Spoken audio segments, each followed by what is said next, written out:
Radhe Krishna everyone, here is Sanjna and let's discussing about the stroke, which is your brain condition. It is about the focal neurological deficit. Basically the focal means particular, ठीक है। particular का मतलब होता है कि एक particular focal region पे, ठीक है, not your generalized region, ठीक है। neurological मतलब related to the brain and deficit का मतलब होता है डेफिशिएंसी। तो आप इससे अंदाजा लगा सकते हैं कि ब्रेन में कुछ ऐसी कंडीशन हो रही है पर्टिकुलर रीजन पे और किसी चीज की डेफिशिएंसी की वजह से due to the vascular reason. अब क्या हो रहा है कि वेसल्स में आपको पता है कि ब्लड फ्लो होता है, ठीक है। ब्लड फ्लो में अगर देखें वेसल्स में अगर कोई लीजन आ जाए, मतलब कोई जख्म कोई डैमेज आ जाए, तो उसकी वजह से जो ब्लड का फ्लो है ना वो रुक जाता है या डिस्टर्ब हो जाता है, तो उसकी डेफिशिएंसी हो जाती है। मतलब ब्लड फ्लो अगर डेफिशिएंट हो जाए तो अगर ये कंडीशन ब्रेन में आ रही है, अगर blood flow can't reach to the brain, तो ये कंडीशन आती है व्हिच इज कॉल्ड स्ट्रोक। अगर ऑनसेट की बात करूं मैं, ऑनसेट मतलब क्या होता है कि ओरिजिन, ठीक है, मतलब इस डिजीज की ओरिजिन कहाँ से हो रही है, कैसे हो रही है। वैसे ब्रेन की मतलब कंडीशन है, ठीक है, तो इसकी ओरिजिन जो होती है ना वो बेसिकली रैपिड होती है, मतलब पता भी नहीं चलता, ये विद इन द मतलब मिनट्स में ये चीज हो जाती है। तो अगर मैं बात करूं इसके सिम्टम्स की, तो पेशेंट में जो सिम्टम्स जल्दी से देखने को मिलते हैं ना, वो आप एक निमोनिक याद कर लें, ठीक है, फास्ट। ये पेशेंट्स में ना सिम्टम्स दिखने को मिलते हैं। अब एफ का मतलब होता है फेस ड्रूपिंग, ठीक है, उसका फेस एक साइड से ड्रूप करेगा क्योंकि मोस्टली ये वन साइड से होती है।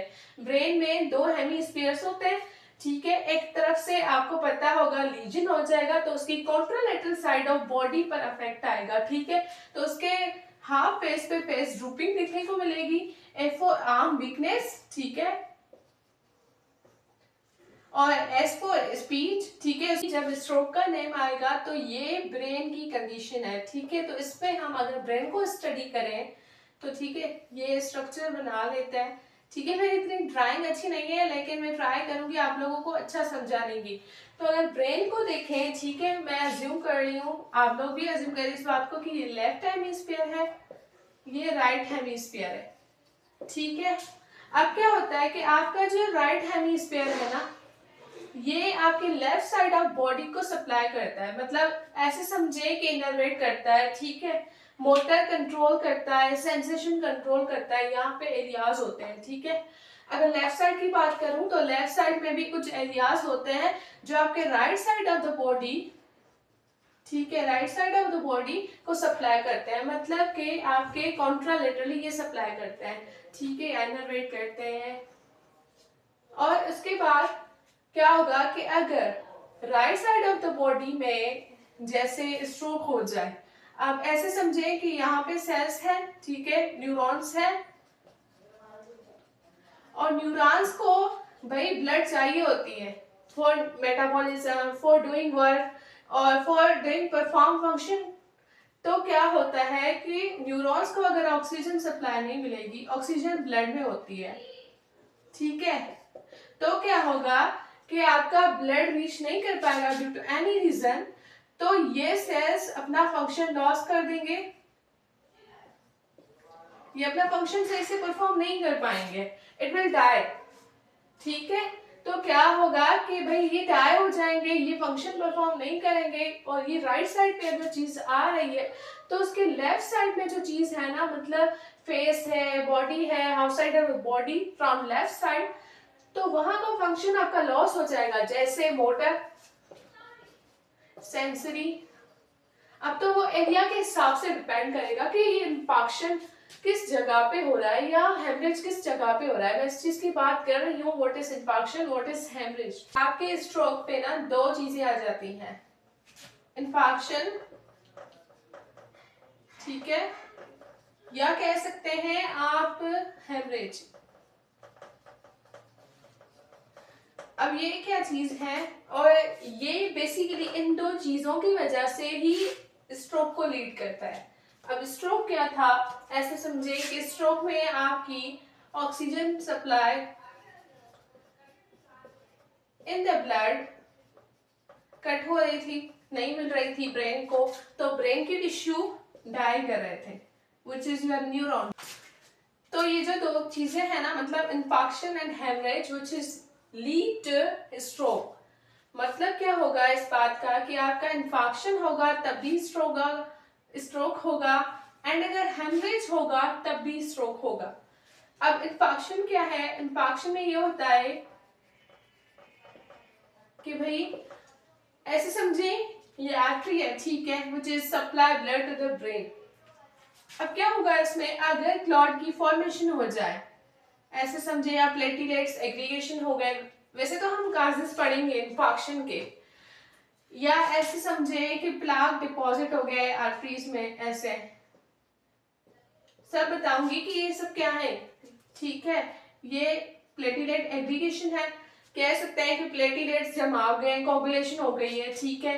कोगुलेशन मतलब ब्लड का जम जाना, और प्लेटिलेट्स का काम होता है भाई जमाना ब्लड को, ठीक है। तो जहां पे प्लेटिलेट्स ज्यादा होंगे तो वहां पे वो क्लॉट की फॉर्मेशन करवा देंगे, ठीक है।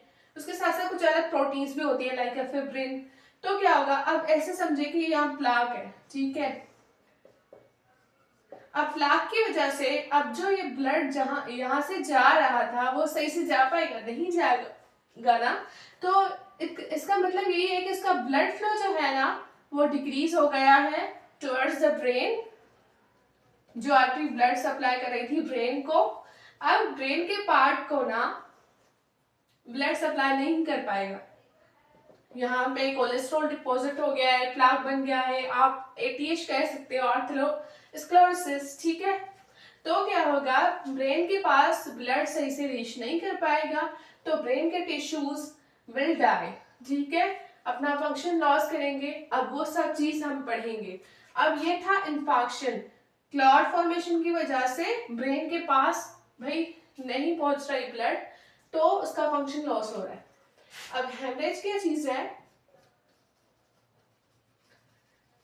हेमरेज क्या होता है बेसिकली कि आपकी एक आर्टरी है, ठीक है, which is supply blood to the brain. अभी उसकी बात करते हैं। अब ऐसे समझे कि आर्टरी में अगर मैं कहूँ हाइपरटेंशन, मोस्टली हाइपरटेंशन पेशेंट्स में, लेकिन बहुत सारे और भी केसेस होते हैं, लेकिन अभी हम हाइपरटेंशन पेशेंट्स की बात कर रहे हैं जिनमें बीपी हाई रहता है। तो उसमें जो ब्लड प्रेशर आएगा वो प्रेशर के साथ ब्लड आएगा और आर्टरीज को ऐसे, ठीक है, आर्टरीज को ऐसे मतलब ना हिट करेगा, तो आर्टरीज में ना माइक्रो एन्यूरिज्म बनने लगते हैं। मतलब ये कि आर्टरी रप्चर होने लग जाती है, तो यहाँ से ना ब्लड बाहर आने लगता है, ड्रेन होने लग जाता है, तो इसको हेमरेज कहते हैं। अब देखें, ब्लड अगर ब्रेन में ऐसे ड्रेन होने लग जाए दूसरी जगहों पे, ठीक है, और एक्चुअल में जहां जाना चाहे वहां नहीं पहुंच पाता, तो वहां पे इंफाक्शन हो जाएगा, या ऐसे कह सकते हैं वहां पे स्ट्रोक हो जाएगा, ठीक है। इंफाक्शन नहीं, वहां पे स्ट्रोक हो जाएगा। एंड ये जहां पे मतलब ब्लड ड्रेन हो रहा है, थोड़ी देर बाद क्या होगा कि आपका ब्लड जम जाएगा, क्योंकि भाई प्लेटलेट्स भी आ जाएंगे, उसको जमाने लग जाएंगे ना, क्योंकि भाई एक नॉर्मल कंपेंसेटरी मैकेनिज्म है ब्रेन का, ऑटो रेगुलेशन, वो खुद ही मतलब प्रिवेंट करेगा टू ब्लड लॉस, ठीक है। तो क्या होगा कि जो ब्लड लॉस हुआ था ना वो वहां पे जमने लगेगा, उससे हम कहते हैं हेमाटोमा, ठीक है। तो क्या होगा कि हेमरेज प्लस में इंफाक्शन, इन दोनों चीजों की वजह से ही स्ट्रोक होता है पेशेंट्स में। अच्छा, हमने बात की थी ना लेफ्ट हेमिस्फीयर की, अगर लेफ्ट हेमिस्फीयर इन्वॉल्व होगा ना तो हमें मोस्टली एफेजिया देखने को मिलता है पेशेंट्स में। एफेजिया क्या चीज है? ऐसे समझे impairment in speech as well as to understand language. अब ये क्या चीज है, ठीक है। एफेजिया मतलब ऐसे इम्पेयरमेंट आना स्पीच में, एंड ऐसे समझे लैंग्वेज कॉम्प्रीहेंशन में, मतलब कि अंडरस्टैंड करना लैंग्वेज, ठीक है। तो क्या होता है कि आपका ब्लड सप्लाई अगर ब्रोकाज एरिया, ठीक है, आप लोगों ने अगर ब्रॉडमैन्स एरिया पढ़े होंगे तो आपको पता होगा Broca's area which is speech area. आप बात कर पा रहे हो तो आपका ब्रोकास एरिया काम कर रहा है। टू अंडरस्टैंड लैंग्वेज, ये एरिया होता है वर्नाकीस एरिया। ठीक है, वर्नाकीस एरिया होता है। अब अगर इन दोनों एरिया पे ऑक्सीजन सप्लाई या ब्लड सप्लाई नहीं पहुंच पाती तो इनका फंक्शन लॉस हो जाएगा, तो उसमें हमें एफिजिया देखने को मिलता है।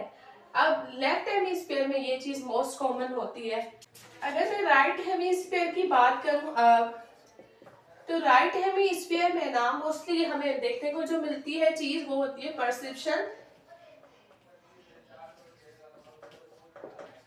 डेफिसिट। अब परसेप्शन क्या चीज है भाई? परसेप्शन मतलब to perceive environment, yourself, your side. ठीक है, टू परसीव। अब डेफिसिट मतलब डेफिशिएंसी। अब क्या होता है कि यहाँ पे एक हमें ना in the patient of stroke हमें USN देखने को मिलता है। ये क्या चीज है? Unilateral spatial neglect. ठीक है, ये क्या चीज है? यूनिलेटरल मतलब one side of the body, spatial neglect मतलब कि निग्लेक्ट करना, निग्लेक्ट मतलब इग्नोर। अब इनमें ना दो चीजें देखने को मिलती है। यूएसएन में हमें इगोसेंट्रिक मिलता है, ठीक है, एलोसेंट्रिक मिलता है। अब जो इगोसेंट्रिक है ना उसमें पेशेंट ने do not perceive one side of body. अब वन साइड कौन सी? हमने बात की थी कि ठीक है राइट साइड की, तो left side of the body, your left side of the body, ये उसको परसीव नहीं करेगा। उसको ऐसा लगेगा कि मुझे लेफ्ट साइड की बॉडी मतलब है ही नहीं, एग्जिस्ट ही नहीं करती। जैसे उसकी left side of the arm, left side of the face, left side of the your leg, anything. Allocentric में एनवायरनमेंट को परसीव नहीं करता। एनवायरनमेंट इन सेंस में कि ऐसे समझे ये बोर्ड है, ठीक है, तो इसकी जो राइट साइड है मुझे ये नजर आ रही है, इसकी लेफ्ट साइड है मैं परसीव ही नहीं कर पा रही। ठीक है, तो इसमें ये कंडीशन स्ट्रोक में देखने को मिलती है। राइट हेमिस्फीयर स्ट्रोक में आपको ये चीजें देखने को मिलती हैं।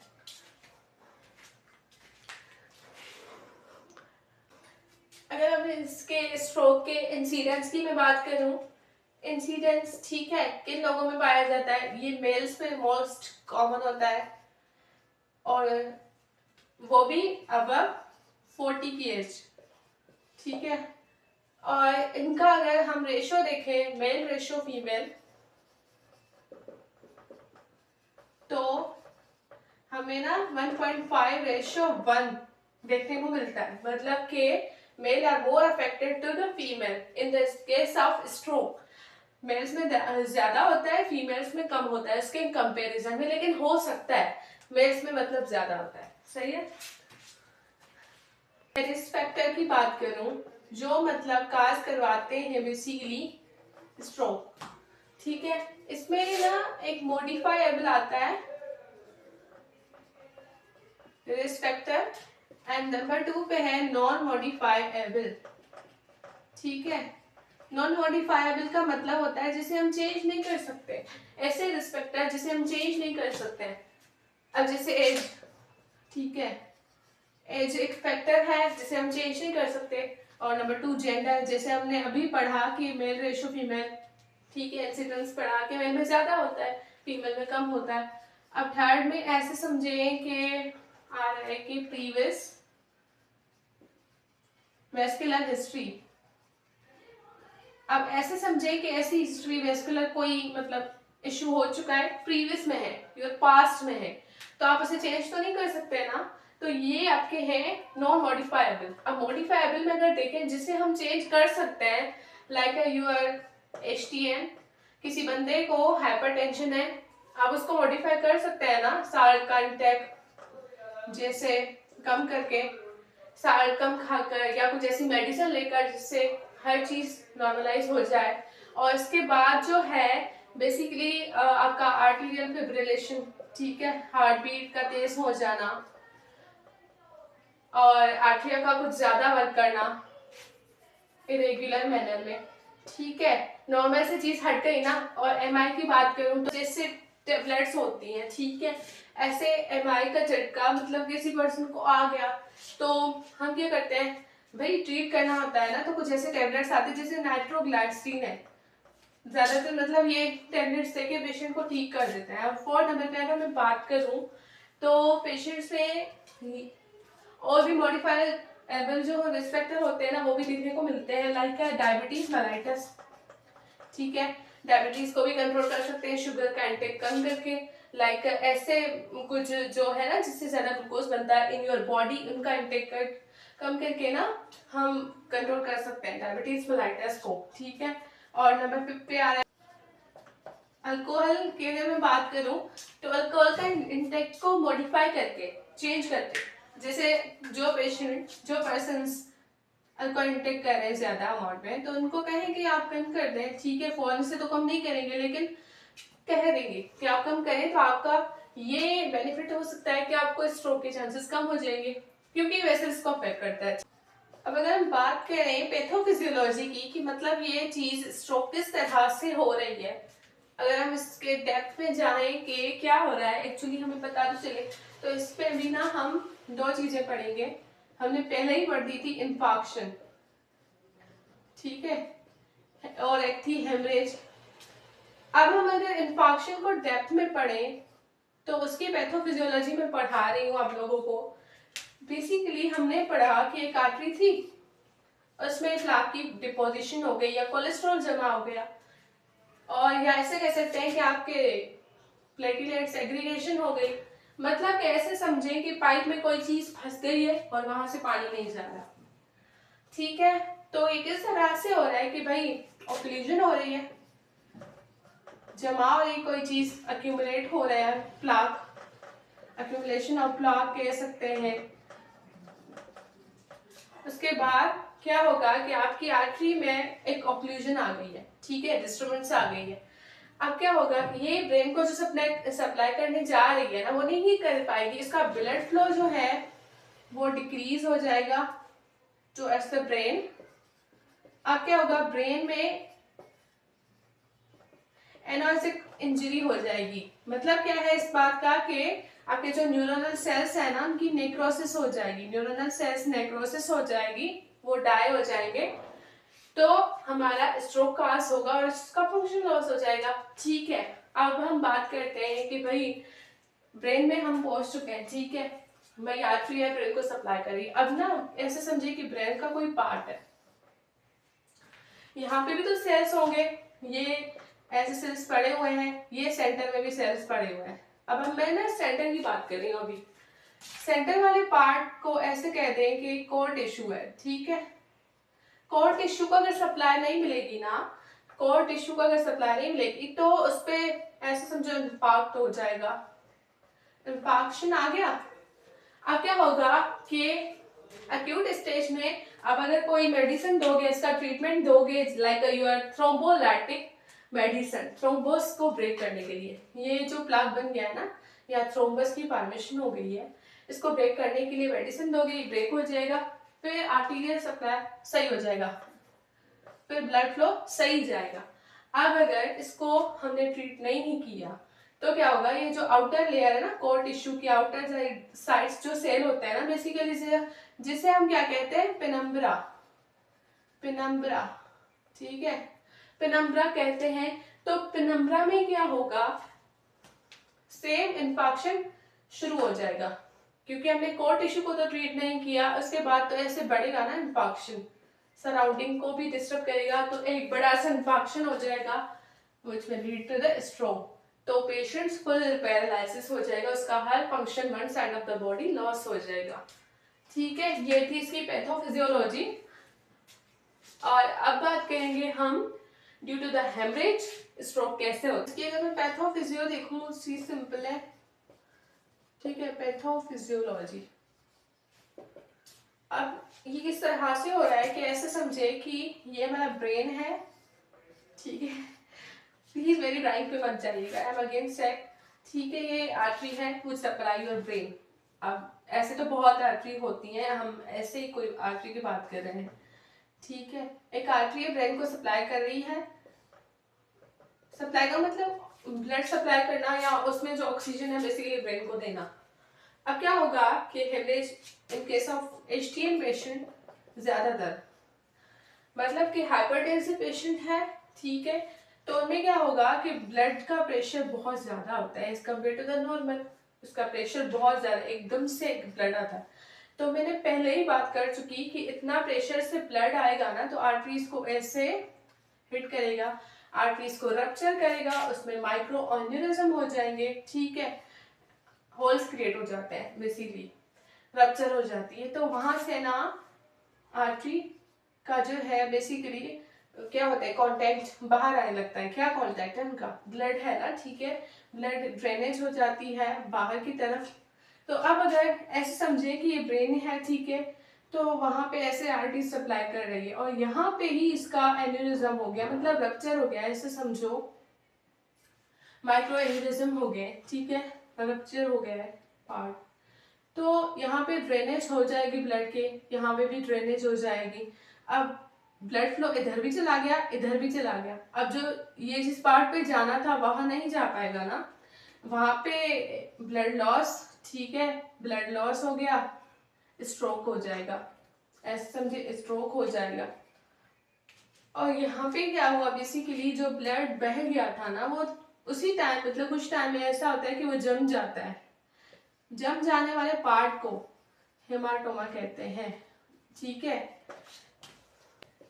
इन्वेस्टिगेशन के अगर मैं बात करूँ कि स्ट्रोक को किस तरह से मतलब हमें पता चले कि स्ट्रोक उस बंदे में है, तो सबसे पहले तो हमने बात की थी ना फास्ट की निमोनिक, उसमें ये सिम्टम्स देखने को मिलते हैं।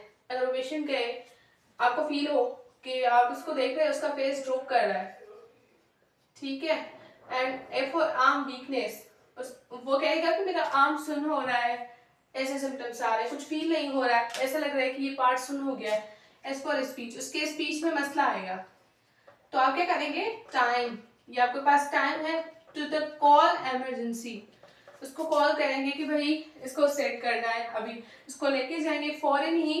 क्या करेंगे कि सबसे पहले अब इन केस ऑफ दिस पेशेंट को फील हो रहा है तो आप फौरन से ही, इसमें ना आप वेट नहीं करते क्योंकि कॉम्प्लिकेशंस बहुत बढ़ जाती हैं, पेशेंट पैरालिसिस में चला जाता है। तो आप क्या करोगे, इन्वेस्टिगेशन में आप फौरन से सीटी स्कैन करवाते हैं, ठीक है। डॉक्टर के पास जब ले जाएंगे ना तो वो फौरन से कहेगा कि आप सीटी स्कैन करवा लें भाई, CT scan which is your trick, ऐसे कहो कि आपके ना वो फाइंड करता है, डिटेक्ट करता है कि आपके ब्रेन में क्या चीज है। तो इससे आपके ब्रेन के कुछ ना स्लाइसिस के फॉर्म में, हर एक के लेवल पे ना आपके स्लाइसिस के फॉर्म में ना आपको क्या कहते हैं कि फिल्म दे देगा, जैसे हम एक्सरे लाइक अ फिल्म कहते हैं, ठीक है। तो आप उस सिटी स्कैन की फिल्म में आप देखोगे कि उस पेशेंट्स को क्या है, ठीक है, इन्फेक्शन उस एरिया पे ना सिटी स्कैन में जब आप देखोगे तो वो एरिया ऐसे डार्क दिखने को मिलता है। अगर इन सेंस ऑफ आप एमआरआई भी करवा सकते हैं, ठीक है, लेकिन मैं ये कहूंगी कि भाई सीटी स्कैन जो है वो बहुत अच्छा है इन केस ऑफ दिस, क्योंकि इसमें ना वेट करना नहीं होता है। हमने ये किस कंडीशन है, इसको ना हमने जल्दी सेट करना है।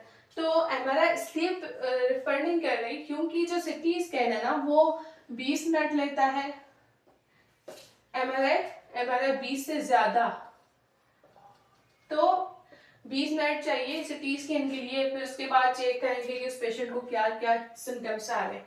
तो ये सिटी बहुत अच्छी चीज है। उसके बाद आप पेशेंट में जब पता चल गया कि उस पेशेंट को भाई इन्फेक्शन हुआ है तो आप उनमें क्या करोगे, एंटीकोगुलेंट थेरेपी दोगे, एंटीकोगुलेंट थेरेपी, ताकि उनका ब्लड जमे ना, ठीक है, जम ना जाए, ब्लड सप्लाई सही है, सही रहे।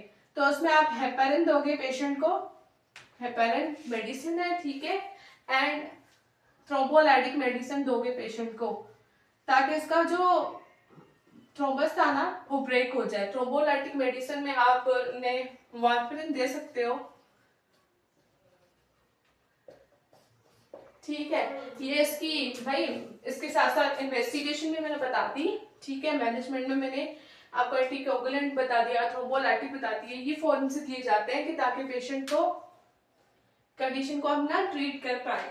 और भी होते हैं, इसकी केयर होती है, अगर स्ट्रोक हो भी जाए, पेशेंट में हो जाता है, तो क्या होता है कि उसकी प्रॉपर केयर करनी पड़ती है। हम इसके मैनेजमेंट की बात करें ना, किस तरह से स्ट्रोक को मैनेज किया जा सकता है, मैंने 2 बातें तो इसमें ही बता दी कि आप थ्रोम्बोलाइटिक मेडिसिन दो, ठीक है, एंटीकोगुलेंट दो जैसे हेपारिन, वारफारिन, ये टेबलेट्स दो उस पेशेंट में ताकि उसका थ्रोम्बस ब्रेक हो पाए। अगर वो ब्रेक हो पाएगा तो वहां का जो ब्लड सप्लाई है वो इजीली जा पाएगा टुवर्ड्स द ब्रेन एंड ये कंडीशन रिजॉल्व हो जाएगी। ठीक है, अगर पेशेंट में हो गया तो अब क्या होगा कि आपको ना जो इसके सिम्टम्स है उसको प्रिवेंट नहीं कह सकते आप, उनको ना ट्रीट करना है। ठीक है, पैरालिसिस हो चुका है one side of the body, अब उसका ट्रीटमेंट तो चल रहा है लेकिन उसे ना केयर की भी नीड होती है। ठीक है, जिसे अब वो खुद उठ भी नहीं पाएगा, चल भी नहीं पाएगा, तो प्रेशर अल्सर्स बनते हैं, बेड सोर्सेस बनते हैं, जैसे कुछ ऐसे एरियाज, ठीक है, जहाँ पे बोनी प्रोमिनेंस है, तो वहां पे क्या होता है कि उसके ना प्रेशर अल्सर्स बनने लग जाते हैं, ऐसे जख्म होने लग जाते हैं, तो उनको भी प्रिवेंट करना है, उसका पोस्चर थोड़ा सा ना चेंज करना होता है। और इसके अलावा एडिमा को प्रिवेंट करना होता है। अब बैठे रहने से भी एडिमा भी बनेगा, स्वेलिंग हो जाएगी पार्ट्स में, तो उनको भी प्रिवेंट करना है। एरियाज को ना ऐसे समझें कि मूव करवाना होता है, फिजियोथेरेपी में ये चीज आती है। तो 3rd नंबर पे यहाँ पे चीज है, मैंने मेडिकेशन ना पहले बता दी है, अब फिजियोथेरेपी को हम डिस्कस करते हैं कि इसमें क्या क्या करना होता है। कि फिजियोथेरेपी में आप क्या करते हो, पेशेंट को, physiotherapy is most important which play roles in stroke, इससे ही पेशेंट सही होता है। ठीक है, हम मेडिसिन तो दे रहे हैं लेकिन हम रेंज ऑफ मोशन नहीं परफॉर्म कराएंगे तो कॉन्ट्रैक्चर्स डेवलप हो जाते हैं, तो पेशेंट बिल्कुल भी मतलब मूवमेंट नहीं कर पाएगा। ठीक है, पहले ही एक तो पैरालिसिस हो गई है, तो उसको कैसे स्टार्ट कराएं। ठीक है, पेशेंट को ना आप पैसिव रेंज ऑफ मोशन से स्टार्ट करवाएंगे, फिजियोथेरेपिस्ट खुद उससे परफॉर्म करवाएगा, एक साइड से करवाएगा, जो अफेक्टेड साइड है वहां का रेंज ऑफ मोशन परफॉर्म कराएगा, ताकि हम अपने रेंज ऑफ मोशन को इम्प्रूव करें। इम्प्रूव मतलब कि ऐसे समझे कि उसको स्टार्ट करें, क्योंकि इसका लॉस हो गया है। जैसे बच्चा होता है, वो उसको नहीं पता कि किस तरह से वो करना है, कैसे करना है, तो वैसे ही हम उन पेशेंट्स में ऐसे बच्चे की तरह ना उन पेशेंट्स को ट्रीट करते हैं।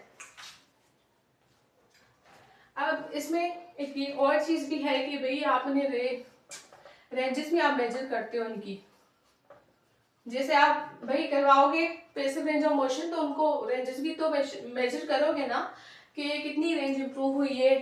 जैसे अगर मैं कहूँगी शोल्डर की, तो भाई 180 तक जाती है ना फ्लेक्शन, तो उसकी भाई थोड़ी सी इंप्रूव हुई है, आप मेजर करोगे, अच्छा इतने दिनों बाद ये इम्प्रूवमेंट आ रही है। ठीक है, तो आप उनकी रेंजेस भी मेजर करते हो बाय गोनियोमीटर। ठीक है, और स्लोली आप क्या करोगे, इम्प्रूवमेंट लाओगे। ठीक है, जैसे रेंजेस भाई हमें मिल गई, उसके बाद आप पेशेंट्स में क्या करवाओगे, अब उसकी मसल्स पे भी फोकस करोगे, मसल पावर, एंड्योरेंस, इन चीजों पे भी। तो आप मसल की जो है ना स्ट्रेचिंग भी करोगे, ठीक है, स्ट्रेच करोगे और प्लस में स्ट्रेंथनिंग भी करोगे, लेकिन टाइम चीजें लेती हैं। ठीक है, एकदम से नहीं होता। स्ट्रेंथनिंग बाय गिविंग रेजिस्टेंस, ठीक है, रेजिस्टेंस दोगे तो वो मूवमेंट परफॉर्म करेगा, ताकि उसकी मसल की स्ट्रेंथ बढ़े, मसल का टोन इंक्रीज हो, ये सब चीजें बहुत मैटर करती हैं, और उसकी ग्रिप अच्छी हो। तो ये सब था फिजियोथेरेपी के अबाउट। ऐसे तो बहुत सारी चीजें होती हैं, लेकिन इट्स ऑल अबाउट स्ट्रोक। अगर आपको कोई क्वेश्चन हो तो आप मुझे कमेंट कर सकते हो। ठीक है, thank you so much for watching my video. Please like, share and subscribe to my channel.